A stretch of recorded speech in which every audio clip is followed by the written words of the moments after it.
1947 India आजाद हुआ, उसके बाद जो जम्मू कश्मीर का ये जो पार्ट है, ये जो है गिल्गिस्तान, बाल्टिक गिल्गिस्तान जो है ये पाकिस्तान के कंट्रोल में चला गया, और ये जो हिस्सा है ये हिस्सा किसके नियंत्रण में आ गया, पीओके, पाकिस्तान के नियंत्रण में आ गया, पाकिस्तान ऑक्यूपाइड कश्मीर। और ये जो हिस्सा है ये अक्साई चीन है, जो किसके कंट्रोल में चला गया, चाइना के। 1959 में उसने अपनी आर्मी के थ्रू क्या कर लिया था, कब्जा कर लिया था। 62 का वॉर इसी के पीछे हुआ था, ठीक है। नेक्स्ट नंबर पे ये हिस्सा इंडिया के पास है, और इसमें भी क्या है, इंडिया ने इसको क्या है 2 यूटी में अभी बदल दिया है, ठीक है। जम्मू कश्मीर पुनर्गठन अधिनियम 2019 जो 5 अगस्त 2019 को आया था, क्लियर है। तो इसके अंदर इस तरीके से 2 हिस्सों में बांट दिया, क्लियर है।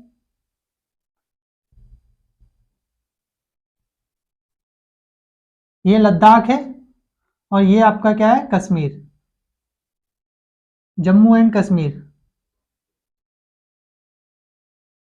क्लियर है। जम्मू एंड कश्मीर ये पार्ट है, तो इंडिया के पास ये वाला हिस्सा है, ठीक है। इसमें भी क्या है, ये जो ट्रांस कराकोरम सेक्टर है, ठीक है, या ट्रांस कराकोरम ट्रैक, ठीक है, इसे क्या है 1963 के अंदर पाकिस्तान ने किसको दे दिया, चाइना को दे दिया, ठीक है। सिनो पाकिस्तान एग्रीमेंट 1963 के तहत, जिसके अंतर्गत चाइना ने एक फैसिलिटी दी, मतलब एक जो सुविधा ये पाकिस्तान को दी कि उसके इस प्रदेश को मान्यता दे दी कि हम मानते हैं ये पाकिस्तान का पार्ट है, कोई डिस्प्यूटेड क्या है एरिया नहीं है, ठीक है। तो ये पाकिस्तान को मदद मिल रही थी, इसलिए उसने क्या किया, जो ट्रांस कराकोरम सेक्टर है उसको किसको दे दिया, चाइना को दे दिया। तो ये 2 चाइना के पास हिस्से हैं, ये 2 पाकिस्तान के पास है, और ये हिस्सा इंडिया के पास है। तो अब जो विवाद हुआ है वो इसके अंदर क्रिएट हुआ है, क्लियर है। तो पूरे अगर ये यहां पर हमने क्या लिखा भी था, ठीक है, कुल जम्मू कश्मीर का जो क्षेत्रफल है वो 2,22,000 किलोमीटर के लगभग है, क्लियर है। जिसके अंदर जो बाल्टिक गिल्गिस्तान है, ठीक है, वो 72,000 किलोमीटर लगभग है, क्लियर, ये वाला हिस्सा। और ये जो पीओके है वो करीबन करीबन 13,000 किलोमीटर क्या है, क्लियर हो गया। नेक्स्ट नंबर पे अक्साई चीन जो उसने ले लिया कब्जे में, वो 38,000 किलोमीटर ले लिया, 38,000 किलोमीटर एरिया अक्साई चीन में ले लिया। और जो ये क्या है सिनो पाकिस्तान एग्रीमेंट 1963 के तहत 5,200 किलोमीटर उसने ये ट्रांस कराकोरम ट्रैक ले लिया, क्लियर हो गया। तो ये 2 हिस्से चाइना के पास, ये 2 एरिया पता चल गया। इंडिया के पास जो एरिया है वो कितना बचा, 1,01,000 किलोमीटर के लगभग, जिसके अंदर लद्दाख जो है वो 59,000 किलोमीटर के लगभग है, और जो लद्दाख जम्मू कश्मीर है वो करीबन करीबन कितना है, तो 42,000 किलोमीटर के लगभग है, क्लियर हो गया। अब समझते हैं अंदर जो हिस्सा है, ठीक है। राजा जो हुए उन राजा हरि सिंह ने जम्मू कश्मीर को, क्लियर, एक स्वतंत्र रजवाड़ा बनाने की सोची थी। उन्होंने कहा ना तो हम इसे शामिल करेंगे इंडिया में, ना ही पाकिस्तान के अंदर। वैसे मोस्ट ऑफ जो आबादी है वो मुस्लिम थी वहां पर, 80%, 20% वहां कश्मीरी पंडित थे, क्लियर हो गया।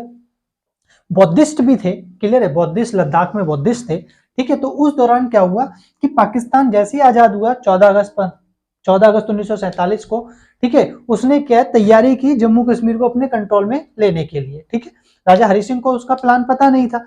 उसने क्या किया, जो ये ट्राइबल एरिया, ट्राइबल जो पीपल होते हैं, ठीक है, यानी कि जिन्हें कव्वाली घुसपैठिए बोलते हैं, उनको क्या है उसने रिक्रूट किया, मतलब उसमें भर्ती की, उनकी तैयारी करा के उन्हें क्या हथियार देके छोड़ दिया कि जाओ जम्मू कश्मीर पे कब्जा कर लो। जब उन ट्राइबल ने क्या कब्जा करना शुरू किया, तो देखना 26 अक्टूबर 1947 को इंडियन गवर्नमेंट ने राजा हरि सिंह के साथ इंस्ट्रूमेंट ऑफ टैक्सेशन पर हस्ताक्षर कर लिए, जबकि जम्मू कश्मीर पे हमला कितने तारीख को हुआ था, मात्र 4 दिन पहले, यानी कि 22 अक्टूबर 1947 को क्या है हमला किया था कबालियों ने, ठीक है। 4 दिन के अंदर वो जम्मू कश्मीर के करीब पहुंचने वाले थे। नेक्स्ट नंबर पे यही करीबन करीबन 18 अक्टूबर 1947 को, क्लियर है, 1947 को उनको क्या इब्टाबाद में बुलाकर अपॉइंट किया गया था।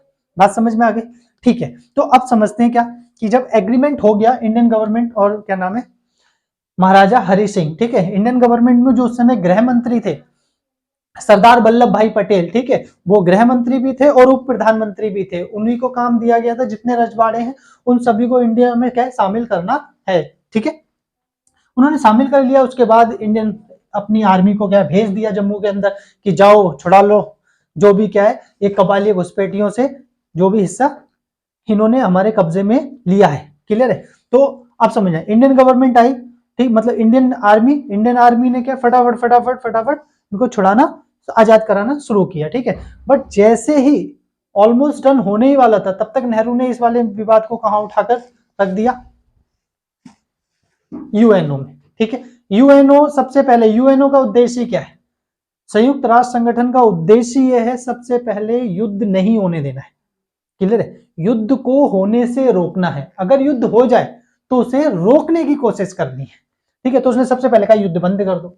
अर्ज में तो ये हिस्सा जो है वो पाकिस्तान के पास रह गया, वरना अगर कुछ दिन और मिल जाते तो ये भी क्या है विवाद ही नहीं रहता। क्लियर है? इस पे बहस नहीं करेंगे कि नेहरू ने सही किया या गलत किया। क्लियर है? क्योंकि कहा गया है जो बीत गया उस पे क्या है उससे कुछ निष्कर्ष निकालो, है नहीं है, उस पे माथा मत फोड़ो, हाय दैया क्या हो गया, अब हुआ सो हुआ, आगे तो सुधार रहे ना।